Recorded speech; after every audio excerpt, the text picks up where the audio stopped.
Ok. Italia. Erev Tov, Erev bonsoir. Tov. Bonsoir. Shalom Vracha. Bonsoir. Bonsoir. Bonsoir. Bonsoir. Shalom Chaim. Shalom Eli, Shalom Daniel. Bonsoir. Bonsoir. Bonsoir. Chaim. Bonsoir, bonsoir. Shalom d'Israël, en direct d'Israël. Je suis très, très heureux de vous retrouver. Shalom, shalom. Alléluia. Mhm. Merci Nathalie. Je vois Nathalie. Shalom Nathalie qui nous rejoint. Comment allez-vous? J'espère que vous allez bien. Shalom. Shalom Ephraim. Merci. Shalom, shalom. Alors, j'aimerais que nous recevions de nouveaux participants, de nouveaux amis. Shalom, shalom. Shalom. Shalom, shalom. Le petit-fils de notre ami Manhattan, en direct d'Italie. Shalom, shalom. Shalom, shalom. Shalom, shalom. Bonsoir à Julien, Julien Lamy. Bonsoir. Merci d'être parmi nous. Merci à vous. Merci. Vous êtes de Je suis originaire de Montpellier. Montpellier. Merci Oui. d'être parmi nous. Alors, nous nous tutoyons généralement avec tous nos amis. Si cela ne vous Tout à dérange fait, pas, ça me va. on pourra se tutoyer. Merci Ça me va. beaucoup. Voilà. En hébreu, comme vous le savez tous, il n'y a pas de vouvoiement. On se Tout à tutoie, fait. on tutoie l'Éternel. Voilà, donc Tout à fait. sans aucun problème. Merci beaucoup. Nous retrouvons notre ami Eric Bank. Eric, shalom Eric. Shalom, Raïm. Shalom, merci d'être parmi nous. Merci infiniment. Très Nous heureux. retrouvons- Merci, c'est réciproque. Bonsoir à Nathalie, Nathalie Trottier. Bonsoir Nathalie. Shalom Nathalie. Vraiment très, très honoré de te retrouver. Ton micro, ouvre ton micro. Ouvre ton micro. Voilà. Bonsoir Nathalie. Ah oui, voilà, je l'ai. Merci à vous. Merci. Je suis très heureuse également d'être au milieu de vous ce soir pour la première réunion pour moi depuis des années. Voilà. Je Merci. reconnais C'est vraiment... Manhattan, qui peut-être ne se souvient pas de moi. Voilà, et très heureuse. Donc voilà. Merci beaucoup. C'est réciproque. Nous allons retrouver. Alors, juste si tu peux fermer ton micro, Nathalie. Voilà. Merci. Merci à toi. Et nous avons une nouvelle amie, Ruth. Ruth. Est-ce que Ruth nous entend? Est-ce qu'elle peut se... Ouvrez vos vidéos. Oui, Shalom Ruth. Oui, shalom Chaim, je suis là. Oui, c'est aussi Shalom, pour moi shalom. la première fois. Voilà. Oui, On vous voit, on te voit, on se tutoie, on peut se tutoyer? Mais oui, bien sûr, pas de problème. Voilà. Shalom, shalom. Shalom, shalom. Tu es d'où, si je puis me permettre? Moi, j'habite au canton de Neufchâtel. Mais j'habite au Landron, c'est encore le dernier village où là tu viennes. Mais alors, j'ai beaucoup de lacs, j'ai beaucoup de maïm autour de moi. Et puis, c'est réjouissant, c'est très agréable. Beaucoup d'eau, maïm, voilà. Oui, exactement. Okay, merci. Merci. Tu parles l'hébreu, tu parles l'hébreu moderne? Oui. הדוברת עברית, נכון? כן. כן, יפה מאוד, איזה יופי. Voilà. Merci beaucoup. J'espère n'oublier personne. Je vois Duplex Tagne aussi qui nous rejoint, qui nous a rejoint. Merci beaucoup. Merci à vous tous et à vous toutes. Et alors, quel sera le format de ce soir? C'est un format un peu inhabituel. C'était un cours exceptionnel ce soir. Et un cours qui durera à peu près 1 heure. 1 heure. À l'issue du cours, je vous invite à poser toutes vos questions. Et si vous avez également des remarques, n'hésitez pas. Donc, prenez note. Ce sera un cours magistral ce soir. En règle générale, dans nos cours, et comme vous le savez, les cours du Beth Midrash, nous discutons, nous échangeons en direct, nous lisons les versets. Et ce soir, ce ne sera pas le cas. Ce soir, donc, je vous propose un cours exceptionnel sur Rosh Hashanah, le Nouvel An, un cours de pensée juive. Et voilà, je vois Soraya. Bonsoir Soraya. Shalom, shalom. Voilà, Bonsoir. Je ne voudrais oublier personne. Merci infiniment. Bonjour Raïm. Merci beaucoup. Je vois aussi Martine H. Martine H. Bonsoir. Erev Tov. Erev Tov, Toda Rabba. Nous sommes en direct, vous le voyez, de Suisse, de France, de Belgique et d'autres pays également. Du Canada, j'espère aussi ce soir. Shalom Ephraim. Shalom, Simcha. Ah voilà. Simcha. Oui, Toda Rabba. Merci à toi d'être parmi nous. Voilà, je vais pouvoir rester jusqu'à 8 heures. Je pourrais rester jusqu'à 8 heures. Ok, pas de problème. Okay. Tout à fait. Merci encore à vous. Alors, ce soir, je vous le répète, ce sera un cours magistral d'1 heure, un cours Shalom, Raïm. Bonsoir, oui. Ce sera un cours de pensée juive. Un cours de Du pensée juive. Cameroun.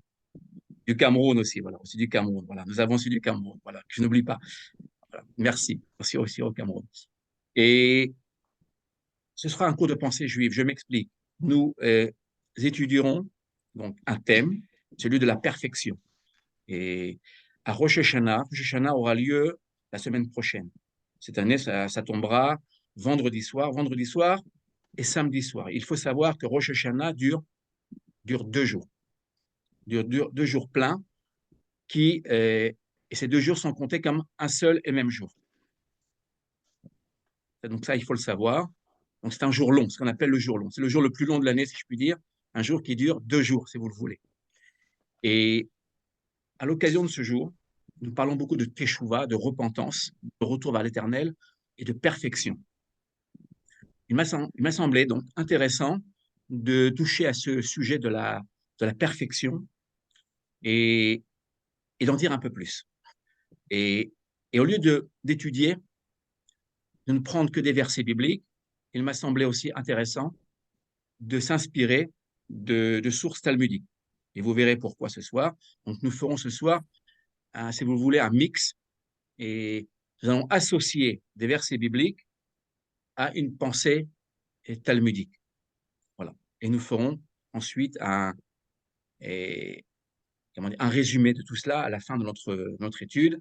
Et nous rendrons aussi hommage, ça je ne vous l'ai pas dit lorsque j'ai publié le cours, nous rendrons aussi hommage au grand Rav Kook. Le grand Rav Kook, tout simplement parce que le Rav Kook est né, il est décédé au mois de Elul. Nous sommes au mois de Elul, et la semaine prochaine, nous rentrerons dans le mois de Tishrei. Le mois de Elul est donc le dernier mois de l'année hébraïque. Et le premier mois, c'est le mois de Tishrei, la semaine prochaine. Alors, notez bien vos questions. Si vous avez des questions, des remarques, n'hésitez absolument pas. Voilà, nous fermerons les micros. Nous allons fermer les micros. Et à la fin, voilà, vous pourrez donc prendre la parole.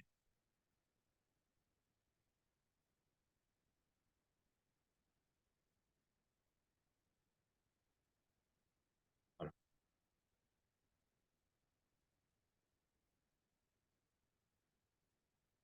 Bienvenue à notre étude de ce soir dans le cadre de notre projet du Beth Midrash.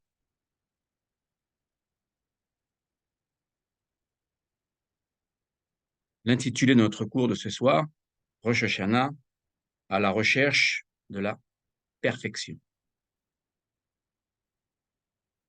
2 questions vont nous préoccuper ce soir, à savoir, est-il possible d'accéder à la perfection? C'est une grande question que se posent nos sages. Et deuxième question que je vous propose d'étudier ce soir, en quoi cette perfection, si tant est qu'il y ait une perfection, relève-t-elle de la teshuva au sens cosmique du terme? Le terme teshuva, nous en dirons à la fin, si vous le voulez, un mot. Teshuva qui veut dire retour, de la racine shuv en hébreu, repentant, si vous voulez, en français, quoique je préfère le terme retour, voilà, qui rend, à mon avis, très bien l'hébreu, teshuva. Vous remarquerez que je ne l'ai pas traduit ici, c'est un mot difficile à traduire. Il y a des mots qui sont très difficiles à traduire, comme Alléluia, comme mitzvah, comme Amen, etc., etc. Comme Tzedaka d'ailleurs aussi. Il y a des mots difficiles qui sont très durs à traduire. Et donc, nous y reviendrons au cours de notre étude et plus particulièrement à la fin de notre étude.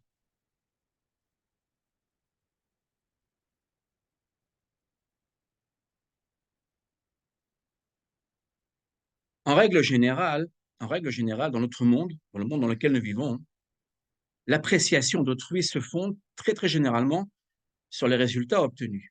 Je m'explique. Lorsque nous apprenons, et dans les médias par exemple, nous apprenons qu'un scientifique a reçu le prix Nobel. tout de suite, nous sommes admiratifs. Lorsque nous apprenons qu'un athlète, un sportif passe la ligne, ou une sportive passe la ligne, nous regardons, nous sommes vraiment admiratifs. Il s'agit de perfection, vraiment.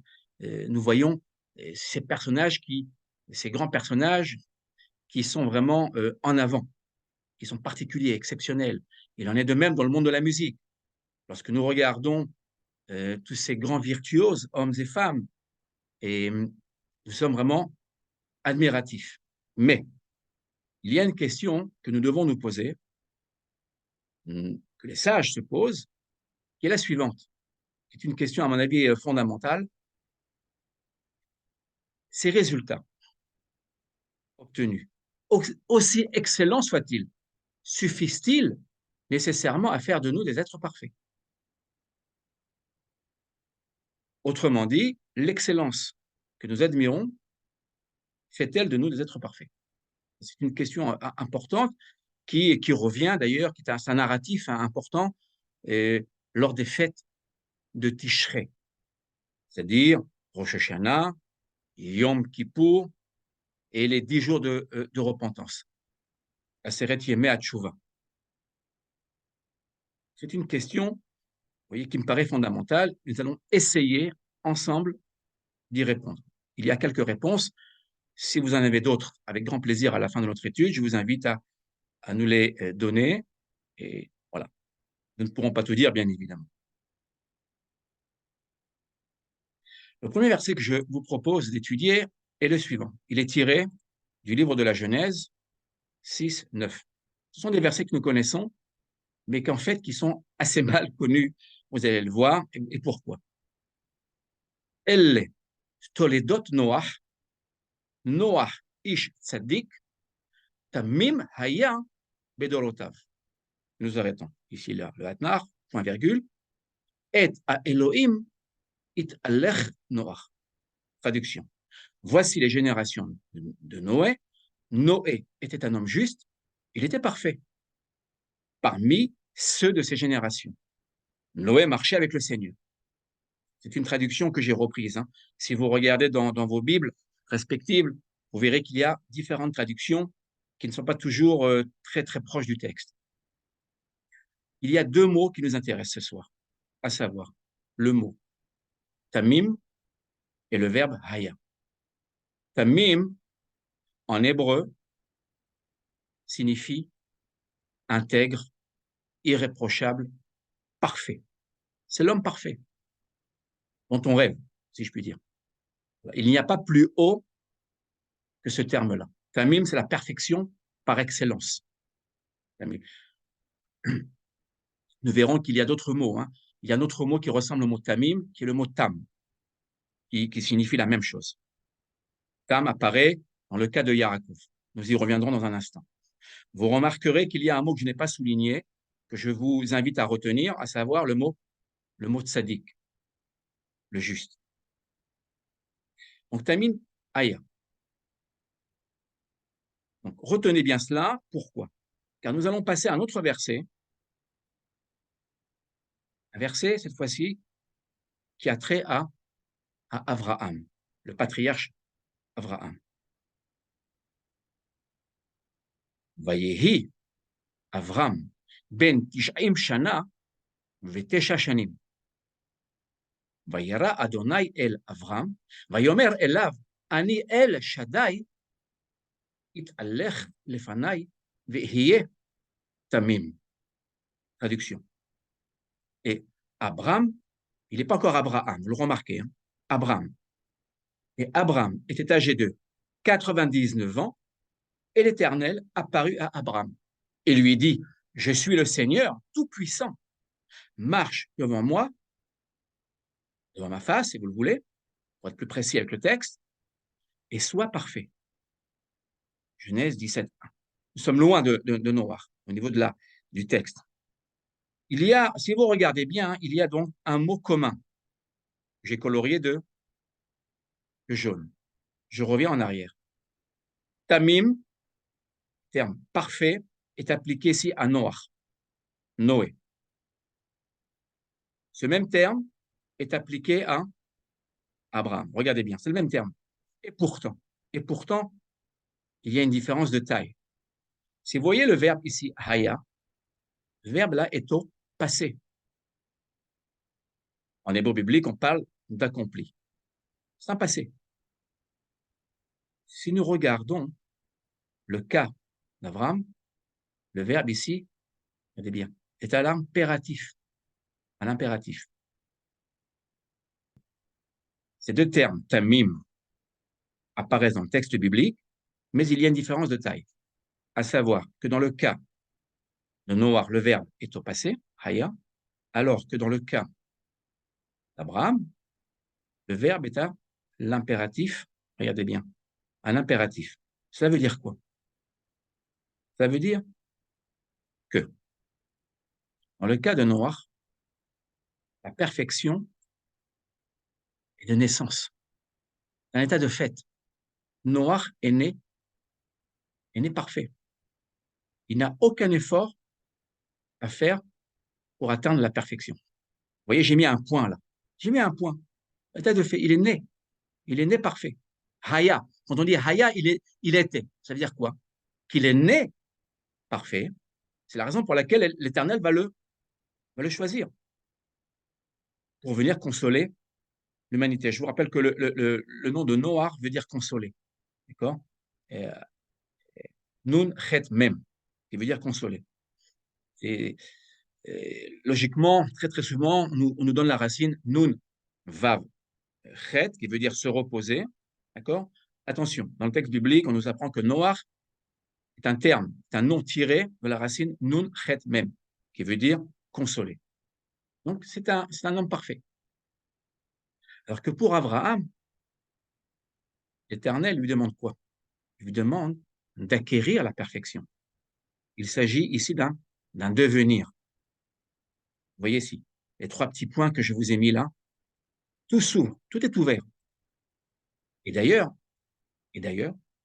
si nous regardons, si nous étudions l'histoire de Noach et d'Abraham, il y a une opposition. Avec Noach, tout commence bien. C'est l'homme de la perfection. Il n'y a pas plus parfait que Noach.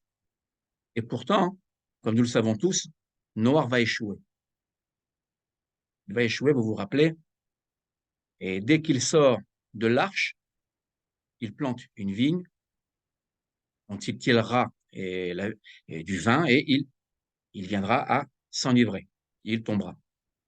Alors que Abraham vient d'une famille de païens et Abraham, par recherche personnelle, par un travail, je voudrais que vous reteniez ce terme-là, ce travail, avoda, on dit en hébreu, avoda pnimit, avoda, c'est-à-dire un travail intérieur, va tout doucement, de manière progressive, atteindre une certaine perfection.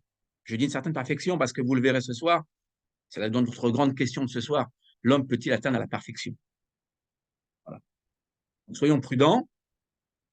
Donc, nous dirons une certaine perfection. Mais vous le voyez, il y a ici un devenir. Je reviens. Verset, vous voyez, Vehiye tamim. D'ailleurs, vous remarquerez qu'il y a aussi, je vous fais la remarque suivante, quand vous lisez un verset, il faut toujours le comparer, il faut toujours comparer à d'autres versets.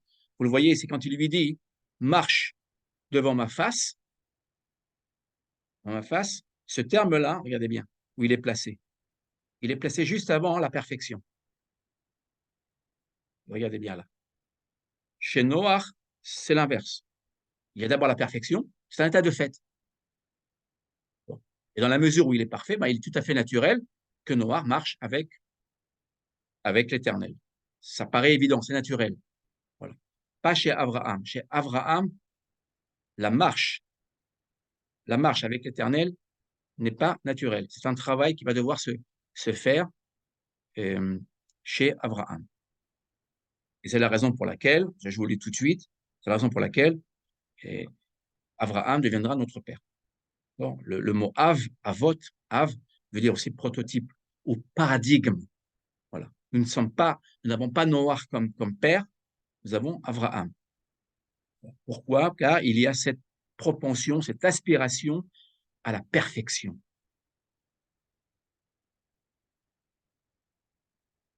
Ça, c'est à retenir. Ça, c'est très, très important pour nous que nous puissions comprendre l'étude de ce soir. Et d'ailleurs, nous allons le voir. Tout au long de la vie d'Abraham, nous allons voir ce mouvement, cette dynamique qui n'existe pas chez Noach. D'ailleurs, le mot Noach veut dire se reposer. Il y a toujours cette idée de cet état de fait, vous voyez, d'être statique. Noach ne discute pas avec l'Éternel. Il marche avec l'Éternel, certes, il s'exécute. Il n'y a jamais de communication. Nous sommes dans un état de stagnation avec Noach. Chez Abraham, nous le remarquerons, là, je vous ai mis une référence, hein, j'aurais pu en mettre d'autres. Et Abraham, c'est l'homme qui marche. Vayomer Adonai el Avram, lech lecha, me'artzecha, ou mimoladtecha, ou mi beit avicha, el haaretz asher areka. Traduction du verset. Et l'Éternel avait dit à Abraham, va pour toi. Cette traduction-là est celle de André Chouraki. Je vous invite à aller voir les autres traductions qui, à mon avis, sont trop faibles. Celle de Chouraki, à mon avis, est excellente. Va pour toi. Et moi, je vous propose, ma traduction à moi est la suivante. Marche vers toi. De ton pays et de ton lieu de naissance et de la maison de ton père dans le pays que je te montrerai. Genèse 12:1. Ce verset est très, très connu. Hein. Il est très, très connu. Nous avons pourquoi? Parce qu'en général, nous retenons tous ce lech lecha. Il y a ici une allitération. En hébreu, nous aimons beaucoup ce type d'allitération. Marche pour toi ou marche vers toi. Donc, nous le voyons, cette notion de marche se retrouve chez Abraham. Lech lecha. Nous avons donc ici une allitération qui est classique dans le texte biblique. C'est la raison pour laquelle nous retenons très très bien ces deux mots généralement, lech lecha, marche vers toi. Nous verrons que la perfection est toujours une inspiration, toujours une marche, et qu'on ne se mesure, en tout cas dans la tradition hébraïque, on ne se mesure pas aux autres, on se mesure tout d'abord à soi-même, ici. Abraham est notre père, le père du peuple d'Israël, et d'ailleurs il deviendra une bénédiction pour les nations. Kol mishpechot ha'adama, et par toi seront bénies toutes les familles de la terre. Pourquoi? Car Abraham est celui qui travaille sur son intériorité. Il travaille sur lui-même. Il ne cherche pas à devancer les autres. Il ne cherche pas à être à la tête des autres. Il cherche d'abord à se mesurer à lui-même pour avancer.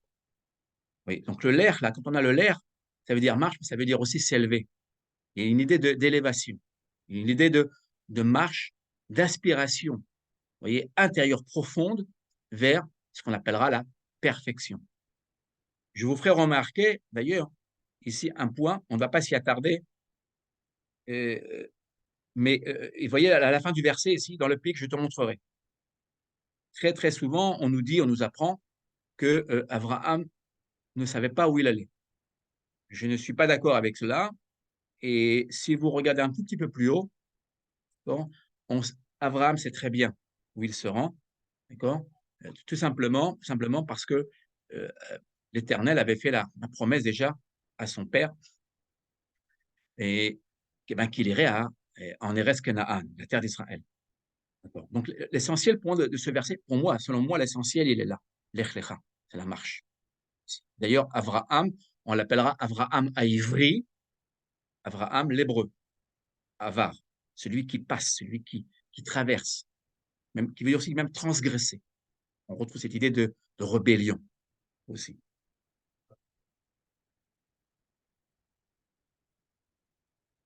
Il y a un autre verset qui me paraît intéressant,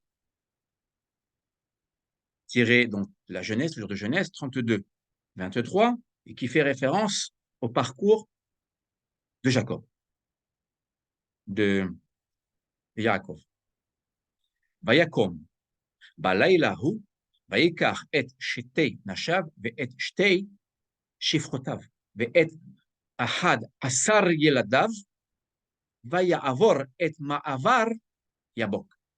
Et il, Yaakov, se leva en cette nuit, prit ses deux femmes, à savoir Léa et Rachel, et ses deux servantes, Bilha et Zilpa, ses 11 enfants, et passa la passe du Yabok. Et c'est une version assez originale, ici, inspirée par André Chouraki. Encore une fois. Alors, je voudrais qu'on s'arrête ici, vous voyez, Vaya Avor et Amava. De couleur jaune, vous le voyez là, de nouveau. Nous avons un verbe extrêmement important dans le texte biblique que nous connaissons, pour la plupart d'entre nous.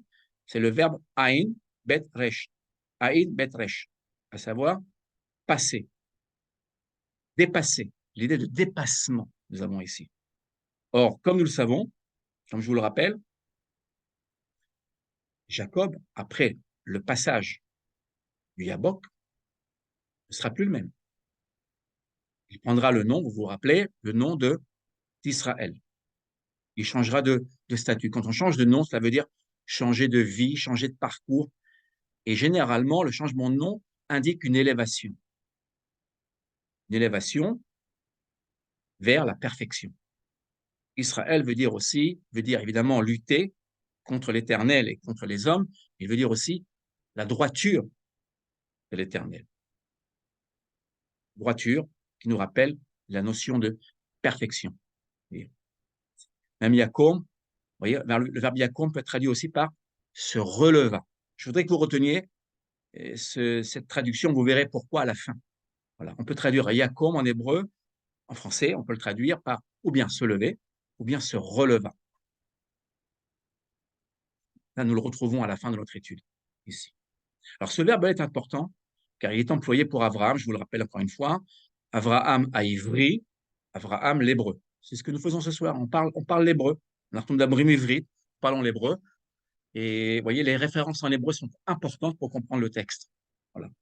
Je vous ai d'ailleurs aussi mis ici les teramim, c'est-à-dire les accentuations, voilà, qui donnent du goût au texte.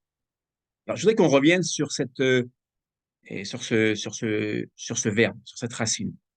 Aïn betresh. Voilà. Un fœtus en hébreu moderne se dit Uba. Uba.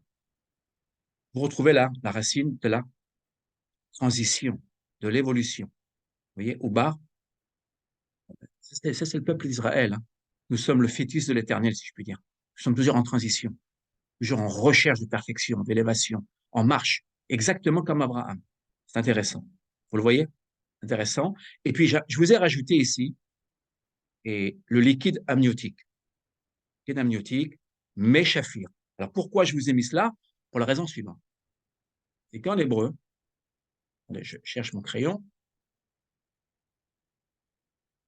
Je vais prendre mon crayon et on va écrire ici. En hébreu, je vous l'écris là. Il y a un terme que nous allons rencontrer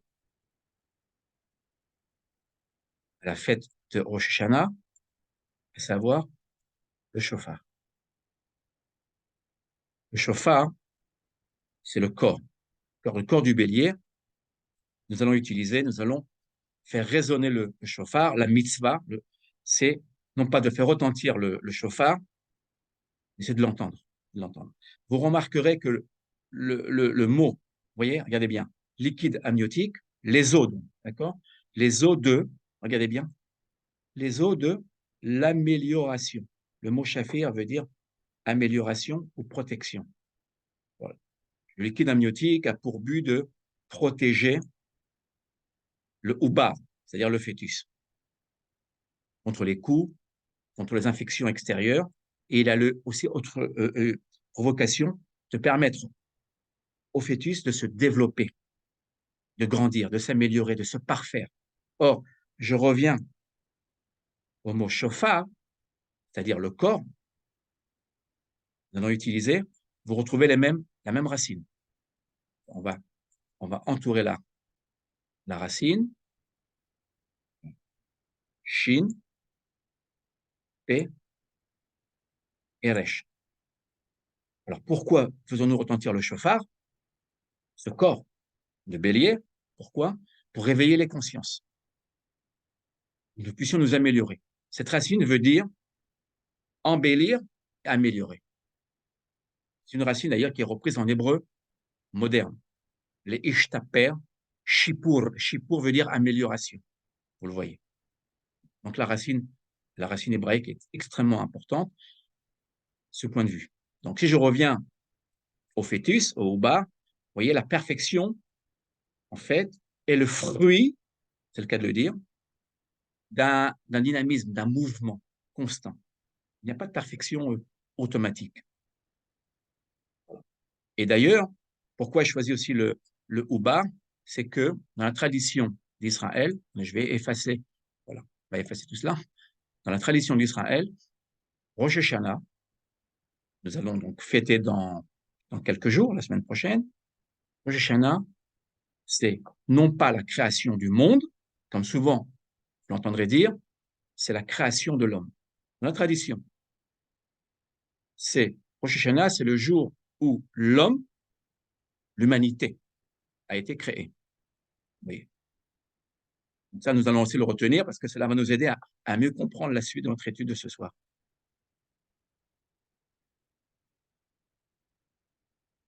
Alors, pour comprendre cette évolution vers la perfection, il y a un verset qui me plaît énormément, qui m'intéresse énormément, c'est celui-là, qui est tiré de l'Exode. Voyez, en avance. Nous étions dans le livre de Béréchit, de la Genèse, et cette fois-ci, nous arrivons au livre de l'Exode, 25-33.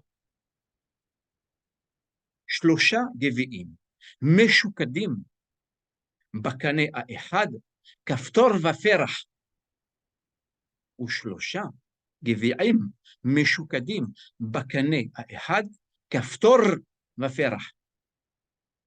כן, לששת הקנים היוצאים מן המנורה. 3 calices en amande sur une tige, boutons et fleurs. Et 3 calices en amande sur une tige, boutons et fleurs. Ainsi pour les 6 tiges sortant du candélabre. Le candélabre, il est question, est celui qui est donc déposé dans la partie qui s'appelle le Saint, à Kodesh. C'était dans le tabernacle, le temps du rendez-vous ou dans le temple. Alors, là, vous remarquez donc que ce candélabre est un arbre, c'est un arbre. C'est un amandier, Mais Shukadim, Sheked, c'est l'amande. Voilà, vous le voyez ici en photo. Alors, ce qui est intéressant ici, il y a quelque chose vraiment d'intéressant qui me paraît passionnant, et qui a posé question à tous nos sages. En règle générale, dans la nature, nous avons d'abord le bouton, ensuite la fleur, et après la fleur va naître le fruit. Or, sur cet arbre, qui est donc le candélabre, la menorah, un instrument extrêmement important hein, dans le temple, eh bien, que voyons-nous? Nous voyons le fruit, nous voyons le bouton et nous voyons la fleur. Les sages se sont posé la question. On aurait dû logiquement avoir ou bien le bouton, ou bien la fleur, ou bien le fruit. Alors, le fruit représente la perfection. Le résultat, c'est le fruit. Or, regardez bien, juste après le fruit, et on n'est pas normal au niveau de la chronologie de l'évolution. On aurait d'abord dû avoir le bouton, la fleur et le fruit. Alors là, regardez bien, on nous présente d'abord le fruit, c'est-à-dire la perfection même de toute action, et puis regardez bien, à l'intérieur de la menorah, dans la menorah même, on y a introduit le bouton et la fleur. Cela veut dire quoi? Cela veut dire que ce qui importe le plus, ce n'est pas simplement le résultat. Je vous le rappelle, en règle générale, on juge autour de nous au résultat. Ça peut être dans le travail, ça peut être dans le monde du sport, ça peut être dans tous les domaines. En règle générale, on nous juge au résultat. La Torah nous dit, attention, le résultat est important. Nous avons ici l'amande. Mais attention, l'effort fourni pour arriver au résultat n'est pas moins important. Bien au contraire, il est très, très important. La preuve, c'est que logiquement, on aurait dû avoir Kaftor va faire l'art, et ensuite le fruit, le shaked. Il n'en est rien. On a d'abord le fruit, c'est-à-dire le résultat, la perfection, si vous le voulez, et on nous dit, attention, non, revenons en amont, c'est-à-dire à l'effort qui est fourni, au travail qui est fourni. pour arriver au résultat escompté. Haftor va faire là. Un exemple, nos enfants, les enfants ont repris l'école, et à l'école, en règle générale, très souvent, on tient compte des résultats. La concurrence, vous voyez, elle commence à l'école, la concurrence. Or, on apprend en pédagogie, je suis enseignant, donc je me rends compte, je me rends compte de cela avec mes étudiants, mes amis, même mes enfants et mes petits-enfants, que ce qui importe finalement, ce n'est pas tant le résultat. C'est pas, le but, c'est pas d'être le premier. Si on l'est, c'est très bien, mais ce qui importe, c'est le travail qui est fourni. Un enfant qui a parfois de mauvais résultats peut être un enfant qui a fait d'énormes efforts. Vous comprenez? Or, la Torah, elle ne tient pas compte simplement du résultat obtenu dans le monde qui est le nôtre, dans le monde matériel qui est le nôtre. Elle tient compte du travail, vous voyez, en amont, du travail intérieur. Et ça, je voudrais que nous le retenions, car c'est très, très important pour nous tous. Vous voyez, ça donne un espoir d'ailleurs à nous tous. Ce qui importe, ce n'est pas le génie. Ce qui importe, c'est le talent, c'est le travail. Et ça, nous l'avons appris avec Abraham. Rappelez-vous, Noach est né parfait, et pourtant il va échouer. Il avait un potentiel de naissance. Vous voyez, un potentiel comment dire, de naissance. Alors que chez Abraham, pas du tout. Abraham va l'acquérir, va travailler là-dessus. Parfois on chute, parfois on se relève, mais on travaille. Et ça, c'est très, très important. Vous le voyez ici. Voilà. Et ça, nous le trouvons dans la Ménorah. Ça, c'est le culte dans le temple. Mais cela, évidemment, nous pouvons extrapoler et le reprendre pour nous dans le quotidien. Moi, pour moi, ce qui importe, je suis une personne quelconque d'ailleurs. Ce n'est pas tant le résultat. Le résultat, évidemment, nous travaillons pour avoir de très bons résultats. C'est l'objectif à atteindre. Mais ce qui importe, selon moi, c'est ce que nous apprend la Torah ce soir, c'est cela, c'est le bouton, vous voyez, le bouton de la fleur et la fleur elle-même. C'est le travail. Sans travail, évidemment, il n'y aura pas de résultat. C'est ce que nous apprend là le candélabre.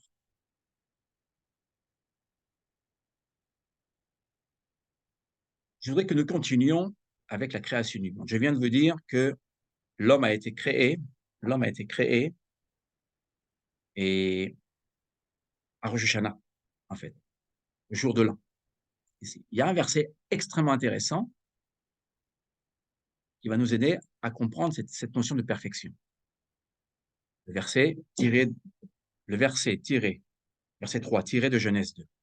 Vayevarech Elohim et yom hashivei vayikadesh oto. Kivo shavat mikol melachto asher bara Elohim la'asot.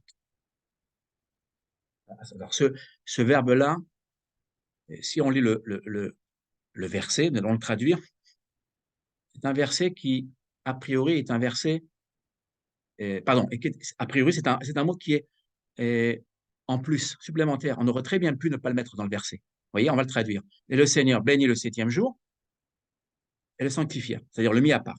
Il s'agit du jour du Shabbat, bien évidemment. Pourquoi?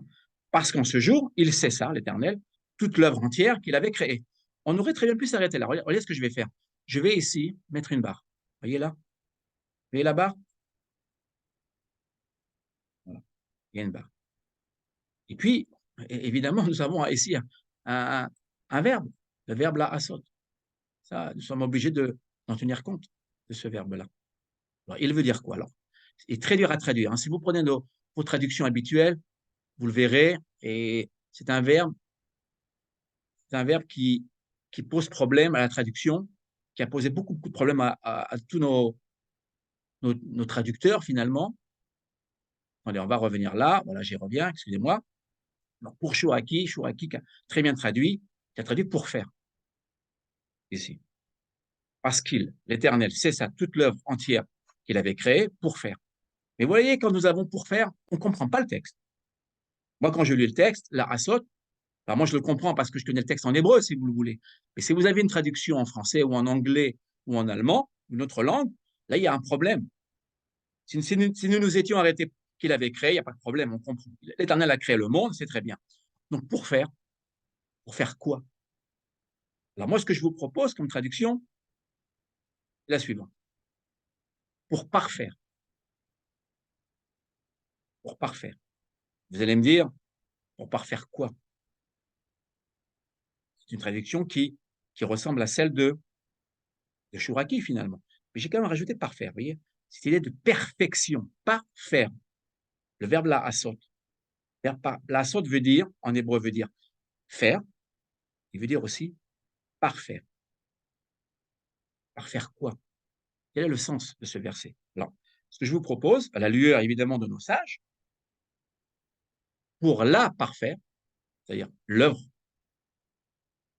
de l'Éternel, grâce à l'homme. L'Éternel a créé le monde, il l'a créé imparfait, pas si parfait que cela. Et c'est l'homme qui va prendre le relais. Nous participons à la création divine. Vous voyez, grâce à l'homme. Ça, je l'ai rajouté, hein, bien évidemment. Sous-entendu, pour la parfaire, grâce à l'homme. L'homme a le devoir de parfaire la création. Alors, vous allez me dire comment une créature qui est imparfaite peut venir rendre ce monde parfait. C'est ça le but. Nous vivons dans un monde de guerre, un monde cruel, un monde brisé, et un monde difficile finalement, quand on regarde autour de nous. Comment l'homme va-t-il pouvoir, et l'humanité va-t-elle pouvoir réparer un monde brisé? C'est la suite de notre étude.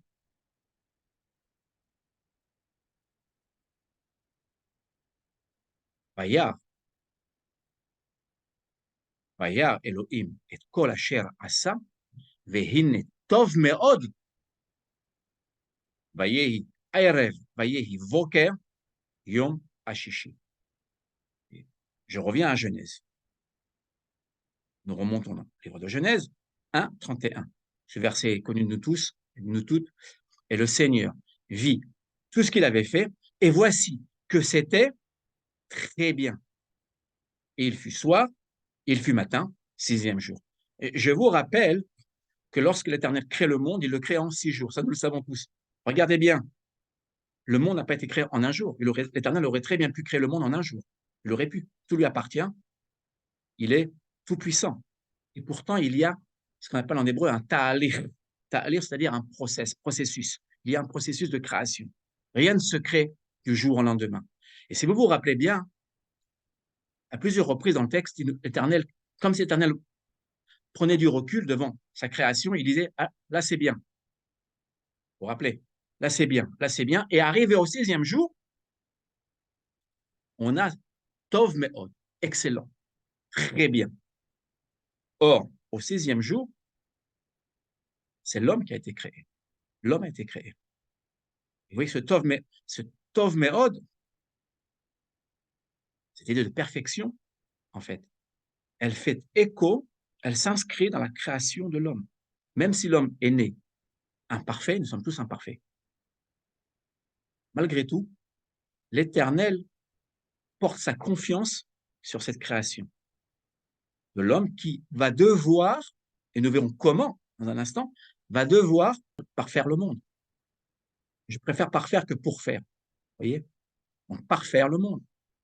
Il y a là, ici, un éclat d'espoir. Le monde a été créé, 1 jour, 2 jours, 3 jours, 4 jours. Arrivé au 6e jour, l'homme a été créé. Et c'est l'homme qui va porter, en fait, tout le projet divin. Vous imaginez, nous avons tous, nos sages nous disent, le matin, quand nous nous levons, nous devons nous dire à chaque fois, ah, le monde a été créé pour moi. Non pas pour les autres, mais pour moi d'abord. Ça veut dire quoi? Nous avons une énorme responsabilité. Nous pouvons, nous tous, changer le monde, le parfaire. Comment? C'est ce que nous allons voir. Alors même que nous sommes imparfaits. Je vous rappelle que nous parlons de Rosh Hashanah. Vous voyez là, ça c'est la création du monde. Hein. La création vient ici, c'est la création de l'homme. Hein. Le 6e jour, c'est la création de l'homme. C'est Rosh Hashanah, ici. Vous voyez, c'est un jour qui est sous le signe de l'excellence, de la perfection. Très bien. Toute l'année, nous devons travailler sur l'excellence. Mais il y a des temps particuliers où nous devons nous améliorer. Rosh Hashanah, c'est le temps de l'amélioration. Et je voudrais vous rajouter que Rosh Hashanah, la fête de Rosh Hashanah est un jour universel. Le jour de l'an dans la Torah, le jour de l'an dans la Torah, ce n'est pas Rosh Hashanah, ce n'est pas le mois de Tishrei. Rosh Hashanah dans la Torah, c'est dans le livre de l'Exode. Je vous le rappelle, C'est le mois de Nissan, c'est-à-dire le mois où nous sommes sortis d'Égypte, où le peuple d'Israël est sorti d'Égypte. Voilà. Ça, c'est le premier mois. C'est un mois national. C'est un mois dont la dimension est nationale.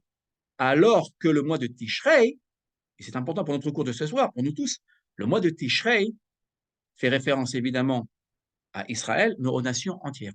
Si vous connaissez le livre de prière, les textes qui s'y trouvent, à Rosh Hashanah, vous verrez que les nations s'y trouvent. Elles ont une place prépondérante avec Israël. Hein.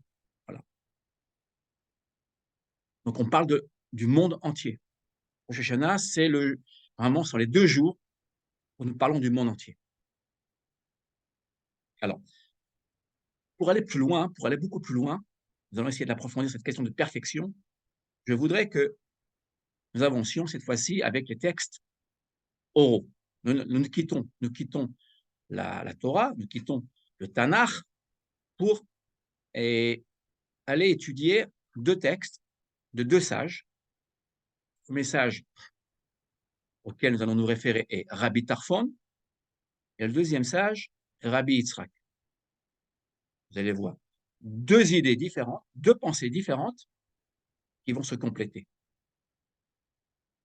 Et ces 2 pensées vont nous aider à comprendre ce que nous venons de voir précédemment dans le texte de la Torah. Je lis. Hu, Rabbi Tarfon, Aya Omer, Lo alecha amelacha ligmor, velo atav ven chorin leibatel mimena. Il, Rabbi Tarfon, là on parle de 2000 ans, hein, il y a 2000 ans que ces paroles ont été prononcées, avait coutume de dire ou d'enseigner. Tu n'es pas tenu de terminer le travail, mais tu n'es pas libre de t'en dispenser. Maxime des Pères, chapitre 2, 16. Que dit-il en substance? Il nous dit que nous devons commencer à agir. La perfection, là, il ne parle pas de perfection, Rabbi Tarfon. Il est loin de la perfection. Il nous dit qu'il faut d'abord commencer. Vous vous rappelez, c'est dans la menorah, dans notre menorah, notre candélabre, c'est la fleur, c'est le bouton et la fleur. On se met en marche. On ne cherche pas à la perfection. On cherche d'abord à commencer. Si on ne fait rien, mais évidemment, rien ne bougera autour de nous. Et donc, il faut donc commencer à faire. C'est-à-dire, c'est ce que fera Abraham. Lech lecha, marche pour toi. Il partira, il commencera à partir. Il ne sait pas très bien encore ce qui va se passer, mais il se met à marcher. Ça, c'est la confiance en l'Éternel. Voilà. Il y a donc cette idée de mouvement, de dynamisme. D'ailleurs, vous remarquerez à propos aussi, je voudrais vous faire une remarque, que dans le texte biblique, quand on parle des eaux, de l'eau, on ne parle jamais d'eau stagnante. Vous voyez, qui pourrait nous renvoyer à une idée de repos, de tranquillité. Les eaux dans la Bible sont toujours des eaux mouvantes. On est toujours dans la marche, toujours, l'élévation et la marche. Donc, je répète, Rabbi Tarfon nous parle ici donc d'un commencement. On n'est pas obligé de finir le travail qu'on a commencé. C'est ce que dit Rabbi Tarfon. Au moins, le commencer. Alors que il y a une autre pensée qui n'est pas en opposition, mais qui va venir compléter la pensée de Rabbi Tarfon, c'est celle de Rabbi Yitzhak. C'est une pensée que j'aime beaucoup. Ces 2 pensées-là, je dois vous dire, m'accompagnent dans le quotidien. Quelle est cette pensée? Ve'amar Rabbi Yitzhak, im yomar lecha adam yaga'ati ve'lo matzati al ta'amen. Lo yaga'ati umatzati al ta'amen. Yaga'ati umatzati ta'amen. Ce passage est tiré du traité Megillah 6b, dans le Talmud de Babylone. Et Rabbi Yitzhak avait coutume d'enseigner. Si un homme vient à te dire « Je me suis fatigué et je n'ai pas trouvé », ne le crois pas. Je me suis fatigué, le même homme vient vous trouver et il vous dit « Je ne me suis pas fatigué et j'ai trouvé ». Ne le crois pas. Par contre, s'il vient et qu'il vous dit « Je me suis fatigué et j'ai trouvé », crois-le. C'est-à-dire que le résultat obtenu est toujours le fruit d'un, regardez bien, d'un effort, d'un mouvement, d'une volonté. Le terme choisi, je crois, c'est le terme volonté. Nous y reviendrons à la fin avec le Rav Kook. Ratson en hébreu. Ratson, la volonté, le mouvement. Vous voyez? Si quelqu'un vous dit « je me suis fatigué », c'est-à-dire qu'il s'est mis à chercher, vraiment en se fatiguant. Il n'a pas trouvé, ben, ce n'est pas normal. Ça veut dire qu'il ne s'est pas fatigué. Il se trompe. Si quelqu'un vous dit « je n'ai fait aucun effort et j'ai trouvé », ben, non, il n'a pas trouvé. Il ne sera pas prix Nobel. Ça, c'est non. Et si on veut vraiment arriver au résultat que nous nous fixons, ben, il faut travailler. Il faut se mettre en marche. Comme dirait Abraham, notre père Abraham. Donc, si quelqu'un vous dit « je me suis fatigué et j'ai trouvé », on le croire. Alors, vous le voyez, regardez bien. Dans le cas de Rabbi Tarfon, l'essentiel est mis sur le commencement. Chez Rabbi Yitzhak, l'essentiel est mis sur l'effort, bien évidemment, mais sur, regardez bien le résultat. Matzati, j'ai trouvé. Voilà ce que je vous ai préparé. Voilà. Donc, chez Rabbi Tarfon, l'effort est dans le commencement. On doit s'efforcer à commencer quelque chose. Vous voyez, et ne pas repousser au lendemain. Si on a quelque chose à faire, d'important, j'entends, un projet, et une initiative, une entreprise, etc., ne pas remettre au lendemain. Il faut commencer. Avec des objectifs, bien évidemment. Voilà. C'est ce que dira Rabbi Yitzhak. L'effort doit nous mener au résultat. Or, ce qui est passionnant en hébreu, c'est que le commencement, c'est-à-dire le début, et la fin, le sommet, se disent comment en hébreu? Ils disent roche, roche. Comment dit-on au commencement? La création, Bereshit. Vous vous rappelez, Bereshit, le premier mot de la Torah, c'est Bereshit. En tête, traduira André Chouraki, en tête. Mais ce qu'il faut savoir, c'est qu'en fait, c'est qu'à l'intérieur du commencement se trouve le sommet. Intéressant. Ça veut dire quoi? Il est fort probable que si nous commençons un projet important, parce qu'on va être positif, d'accord, bien évidemment, nous sommes toujours positifs, alors nous serons capables d'arriver au sommet. Si on n'a pas commencé, on ne commence rien, bien évidemment, nous serons incapables d'arriver au sommet. Et ce qu'il faut dire aussi, c'est que le mot sommet, et le sommet, contient lui-même le commencement. Celui qui arrive au sommet, quel que soit son domaine, j'ai pris l'exemple du prix Nobel, ou du virtuose, ou de la danseuse, et tous et toutes ont d'abord travaillé.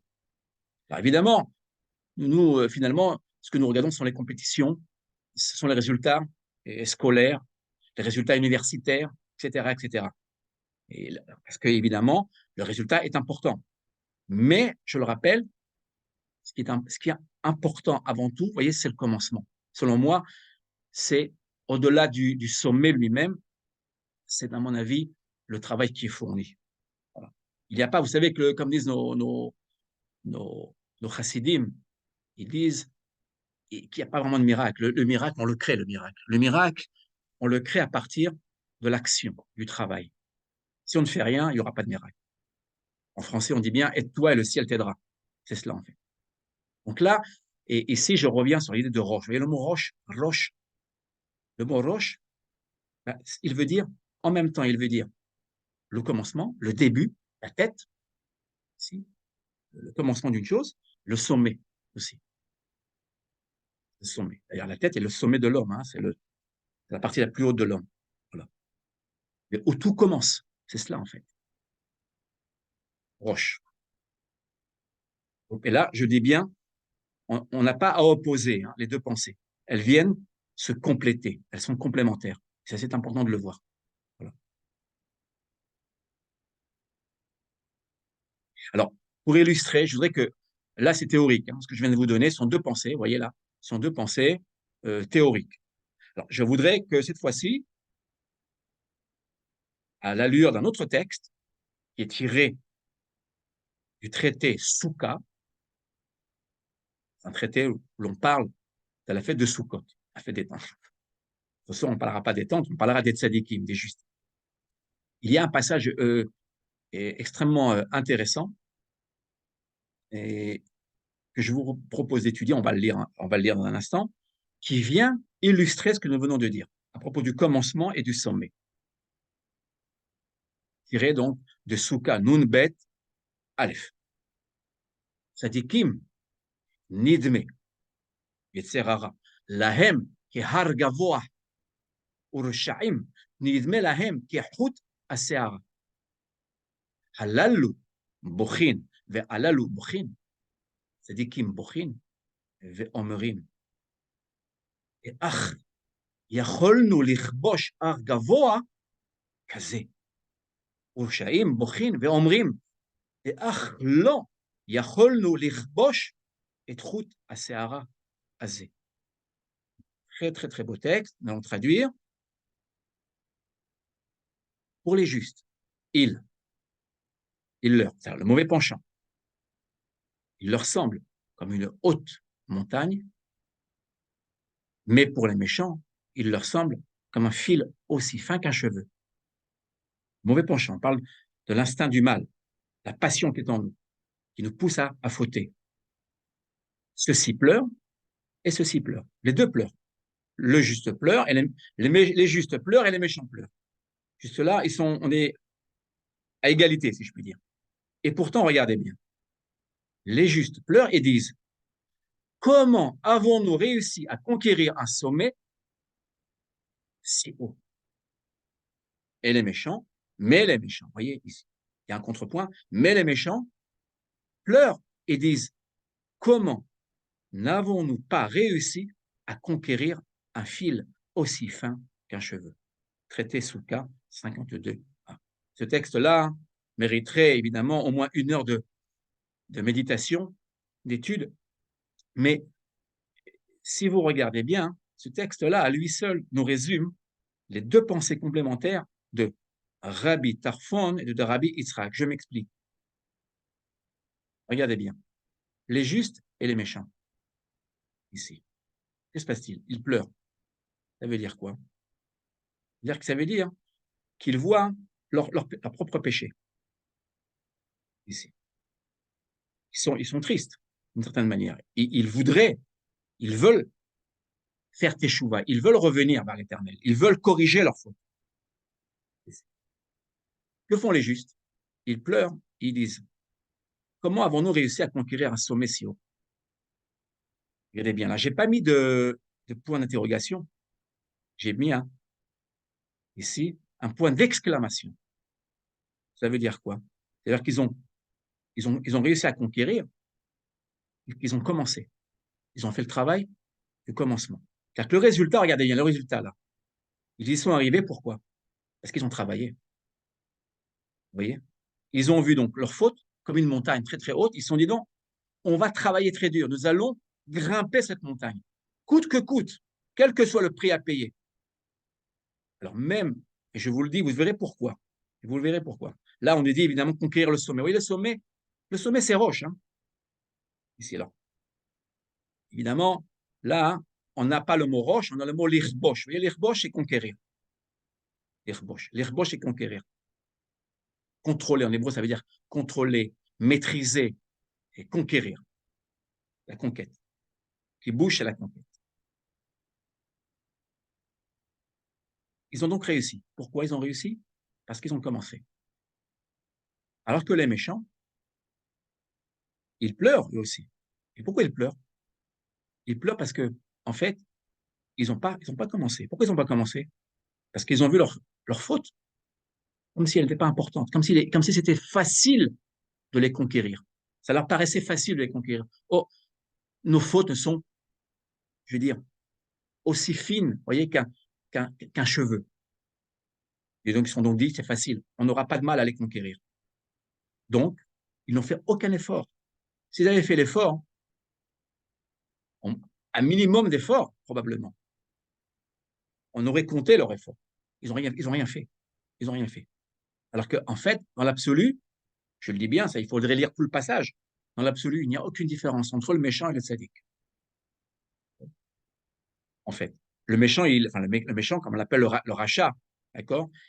Pourquoi il l'est? Parce qu'il n'a pas réussi à conquérir, vous voyez, sa passion, ses instincts, l'instinct du mal.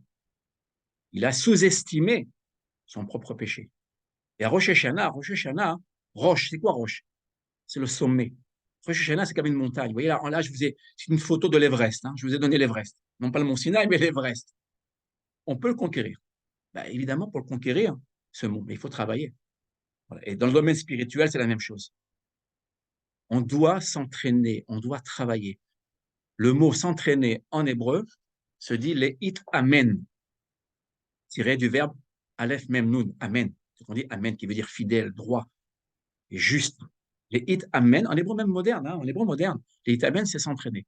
La foi, la confiance en l'éternel et le travail sur nous-mêmes, vous voyez, cette notion de purification, ce travail sur nous-mêmes, intérieur, on revient à Abraham, lech lecha, marche vers toi, marche pour toi, vers toi. Bien, il faut le faire, il faut le commencer, chaque fois, chaque instant, chaque jour. C'est une montagne que nous avons à chaque fois à conquérir. Si on n'arrive pas à conquérir cette montagne, personne ne le fera à notre place. C'est notre responsabilité. Et donc là, il y a en même temps, dans ce texte-là, qui me paraît intéressant, même passionnant, il y a les deux. Il y a le commencement, le travail, l'effort et le succès. Nous pouvons, nous tous, nous toutes, arriver au sommet, à ce sommet. Ce sommet, évidemment, là, c'est l'Everest, mais il est aussi, c'est le sommet du Mont Sinaï et des paroles de la Torah, bien évidemment, il faut le comprendre aussi dans ce sens-là. Nous pouvons, nous tous, commencer à étudier, vous voyez, tout doucement. Un jour, c'est d'abord une lettre, ensuite un mot, un verset, un chapitre, le livre, ensuite les commentaires, vous le voyez, et étudier comme nous le faisons ensemble.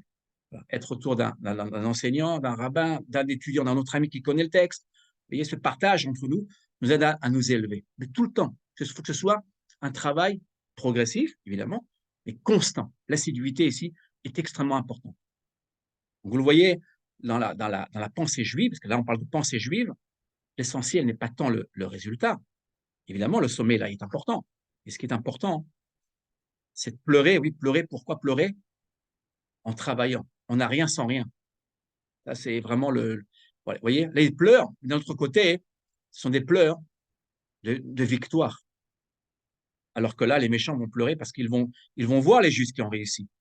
Et eux sont en arrière. Ils n'ont pas réussi. Alors que regardez bien, les justes ont réussi à grimper cette montagne presque inaccessible, qui paraît grande. Vous savez, très souvent, j'ai des étudiants qui me disent, des amis qui me disent, oh là là, Chaim, c'est compliqué la Torah. C'est lourd, c'est compliqué, c'est de l'hébreu, il y a beaucoup de grammaire, c'est compliqué, ça va prendre des années. Mais je leur dis, mais c'est pas grave, il faut commencer. On finira jamais, moi-même je ne finirai jamais. On ne finira jamais, on ne pourra pas finir. Mais, vous vous rappelez ce qu'on a dit tout à l'heure, à nous de commencer. Nous avons le devoir de commencer. Qui Sheva Ipol Sadik Vakam Urushaim Ikashelu Veraa. Ce verset-là, vous le connaissez tous et toutes, tiré des Proverbes 24-16. Car le juste tombe 7 fois, mais se relève. Vous voyez le juste? Le juste, c'est nous tous. Hein. Ça peut être nous tous. C'est pas ça. On ne parle pas ici d'être d'exception. C'est celui qui va monter cette montagne, qui va essayer de grimper cette montagne intérieure, je le rappelle, pour arriver à la perfection intérieure. À une certaine perfection. Là, je me corrige. Mais vous le voyez, si on ne fait pas l'effort, on n'y arrivera jamais. Mais les méchants seront mis en échec par le mal. Leur propre mal, je dirais. C'est-à-dire qu'ils n'ont pas fait l'effort de grimper. Et donc le juste, c'est celui qui se relève, qui s'est tombé, qui tombe, qui se relève, qui tombe, qui se relève. Ça, c'est Rosh Hashanah. C'est la repentance. On peut très bien s'être trompé, avoir fait fausse route, mais avoir la volonté de se relever. C'est ça. Donc la perfection, elle n'est pas là, elle n'est toujours pas là, la perfection. Et pourtant, dans nos textes, la tradition hébraïque, il y a une forme de perfection. La perfection, elle est justement dans l'imperfection, dans cette volonté d'aspirer à la perfection. Vous voyez? Parce que ce point de perfection, on ne pourra jamais y atteindre. Par contre, si je puis dire, cette volonté de perfection est en soi une perfection. Alors, pour finir notre étude de ce soir, il m'a semblé important de citer l'un des plus grands rabbins d'Israël, le Rav Avraham Yitzhak Cohen Cook, qui est né en 1865 et décédé en 1935. Il est né au mois de Elul, notre mois, et il est décédé au mois de Elul. Donc voilà, nous allons donc lui rendre aussi hommage. Et le Rav Cook a écrit beaucoup de livres, énormément de livres. C'est un penseur aussi, c'est pas seulement un rabbin. Il a été le premier grand rabbin ashkénaze de ce qu'on appelait à l'époque la Palestine mandataire. Vous voyez, on n'est pas encore en 1948, la date de la création de l'État d'Israël. À l'époque, on appelait ça la Palestine mandataire, lorsque les Britanniques étaient encore en Israël. Voilà. Et il est un des plus grands rabbins, un des plus grands penseurs de la fin du 19e siècle, du début du 20e siècle, et nous nous référons encore à lui, énormément. D'accord? Que ce soit dans les mouvements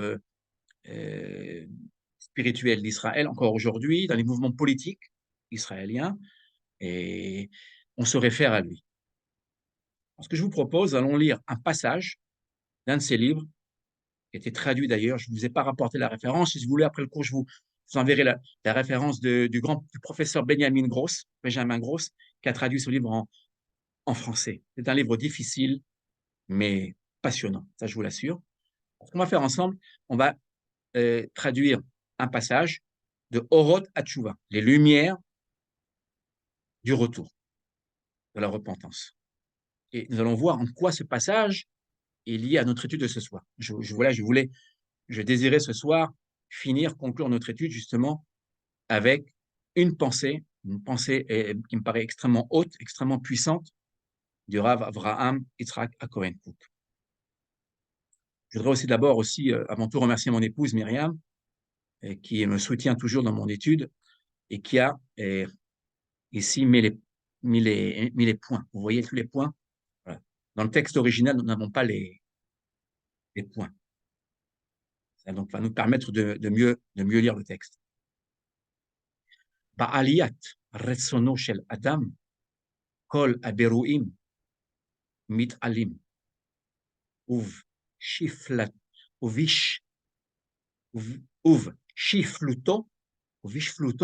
kulam nishpalim.